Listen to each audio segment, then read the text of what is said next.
Vieira, oui pour Ribéry qui va arriver devant Casillas. Vas-y mon petit.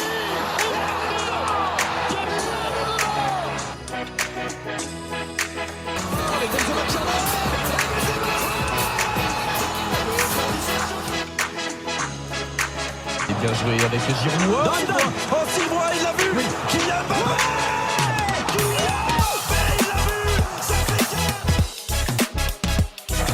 C'est passé dans le dos, le centre, Lucas. Allez, second poteau, Pavard.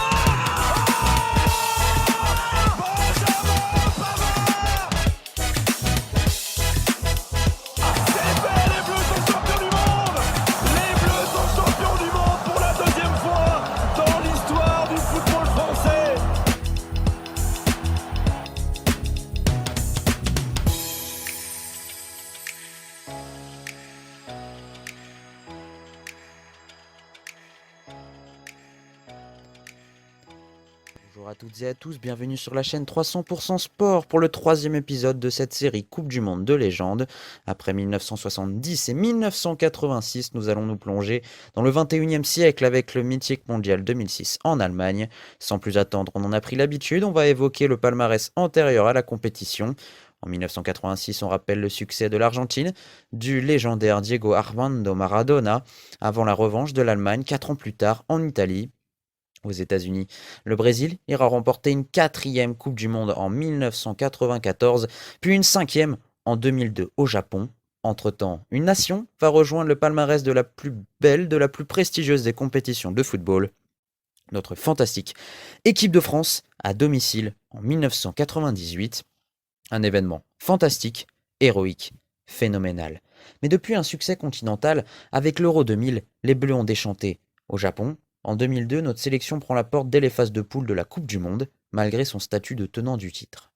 Si la flamme va se raviver avec un nombre incalculable de victoires, une Coupe des Confédérations dans l'escarcelle, la France va encore décevoir à l'Euro, au Portugal, après une défaite en quart de finale contre la Grèce, futur vainqueur certes de la compétition, mais un petit pays du football.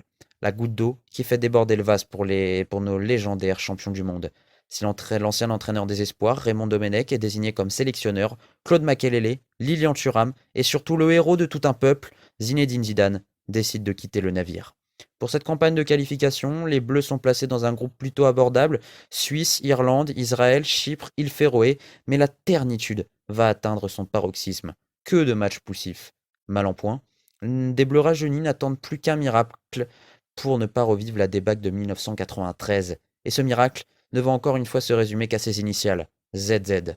Lors de l'été 2005, Zidane décide de faire son comeback, et le joueur du Real Madrid va fortement contribuer au retournement de situation qui va suivre. Après une victoire en Irlande, un bon point pris en Suisse et un succès final contre Chypre, les Bleus de Raymond Domenech compostent leur ticket pour l'Allemagne. La fin des ennuis? Le début d'une nouvelle histoire? Pas du tout. En phase de poule, la France, emmenée par ses champions du monde, Zidane, Thuram ou encore Henry, est toujours autant poussive. Lors de ces retrouvailles, face encore une fois à notre voisin suisse, score nul et vierge 0-0. Puis face à de faibles Sud-Coréens, match nul un partout. Un scénario catastrophe. Troisième avant la troisième journée de la phase de poule, l'équipe de France joue sa survie sur un match contre le Togo, sans Zinedine Zidane, suspendu. Encore et toujours, les Bleus sont poussifs. Mais contrairement au match précédent, ils seront enfin efficaces. Patrick Vieira et Thierry Henry se muent en pompiers de service et nous qualifient pour les huitièmes de finale. Jusqu'ici, rien d'exceptionnel, rien qui ne mérite à ce mondial de figurer dans cette série de Coupe du Monde de légende. Mais c'est à partir de la phase finale que la compétition va prendre une tournure spectaculaire jusqu'à devenir fantastique. En huitième, sous fond d'une possible retraite de Zinedine Zidane en cas de défaite, la France affronte une équipe espagnole ambitieuse et intraitable en phase de poule. Mélange d'expérience avec notamment Raúl et de jeunesse avec Sergio Ramos, Xavi Alonso, Cesc Fabregas, Fernando Torres, David Villa ou encore Carles Puyol, la Roja semble ultra favorite et cela se confirme dès le début de match avec une ouverture du score précoce sur penalty. Pourtant, les Bleus ne semblent plus aussi ternes que depuis les 2 ans qui se sont écoulés. Mieux, elle est conquérante à l'image d'un jeune minot de Boulogne-sur-Mer, se nommant Franck Ribéry. Vieira, oui pour Ribéry qui va arriver devant Casillas. Vas-y mon petit. Il est dedans. Le premier but de Ribéry avec l'équipe de France. Et les Bleus qui égalisent. parce que fallait oser aller attaquer Casillas. Le petit est devenu grand, et il amène avec lui un pays peut-être de retour à ses plus belles heures footballistiques. Le niveau de jeu est là, et si la tension est à son paroxysme, c'est encore une fois Patrick Vieira qui fait la différence. En fin de match, la Roja est dos au mur et laisse justement beaucoup d'espace dans son dos. Mais qui peut donc bien en profiter? Ne serait-ce pas le joueur que la presse espagnole, voire tout un pays, voulait pousser à la retraite? Oui, c'est bien lui, Zizou. Avec vous, pour Wilton, pour Zinedine Zidane, Et s'il El Magnifico, au Et s'il bout, allait marquer. au bout, le but, Et s'il allait marquer. Et s'il allait marquer. Et s'il allait marquer, Zizou. El Magnifico, et l'équipe de France qui mène 3-0. Génial! El Magnifico vient ponctuer un match magique, fantastique, mémorable. Les Bleus sont qualifiés pour les quarts, et tout le pays tricolore ne rêve que d'une chose, que le miracle soit permanent. Car oui, la France endosse encore ce costume d'outsider face au grand Brésil, tenant du titre et quintuple champion du monde. Des stars en voiture en voilà, Ronaldo, Ronaldinho, Kaká, Juninho, Roberto Carlos pour ne citer que, le défi s'annonce immense. Encore une fois, Zidane peut être poussé à la retraite, mais dans ses dernières heures de jeu sur un terrain, le maestro nous délivre sa plus belle œuvre d'art. Passement de jambes, petit pont, lob sur l'adversaire, tout y passe. En feu, le champion du monde prend toute sa troupe sur son épaule. La défense est solide comme du roc, l'entrejeu très travailleur, le parterre de stars brésiliens est déboussolé, à l'image de Roberto Carlos, sur le but français. Zidane qui va tirer le coup franc, ça plonge au mais attention, Thierry Henry,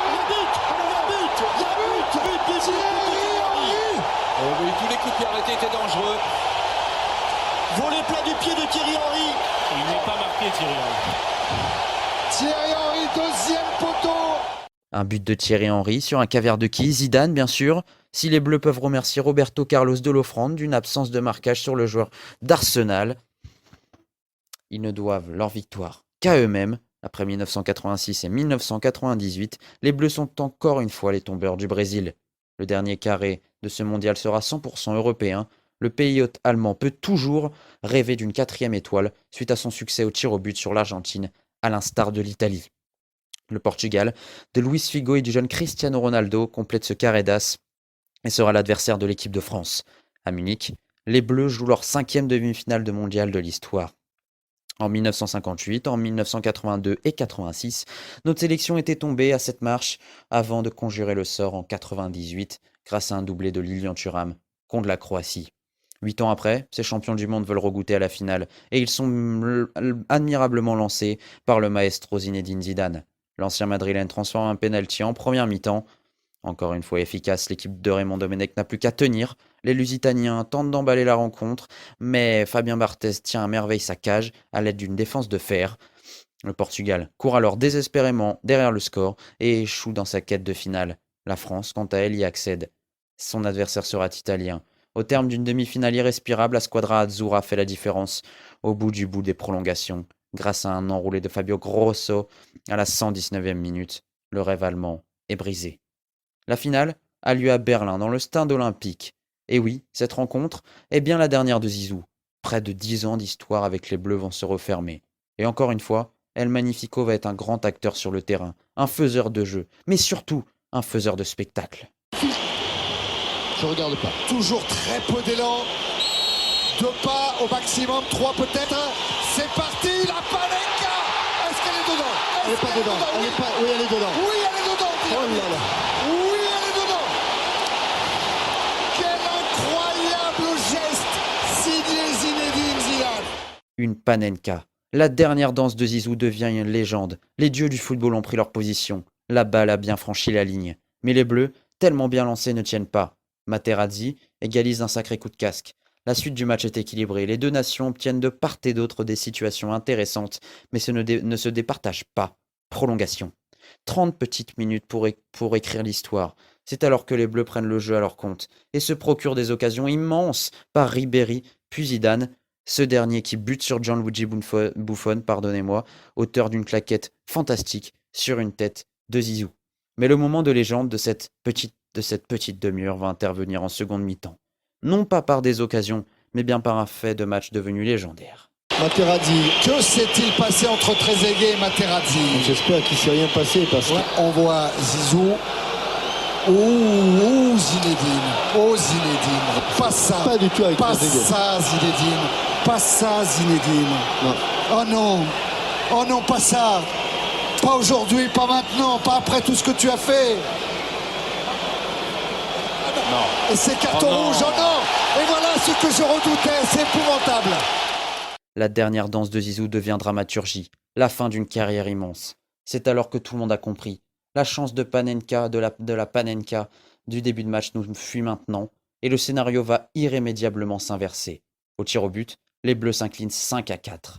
10 tireurs et un seul raté, celui de David Trezeguet. L'Italie remporte sa 4e Coupe du Monde de son histoire, alors que l'histoire de la France, lors de cette Coupe du Monde 2006, restera éternellement à regret.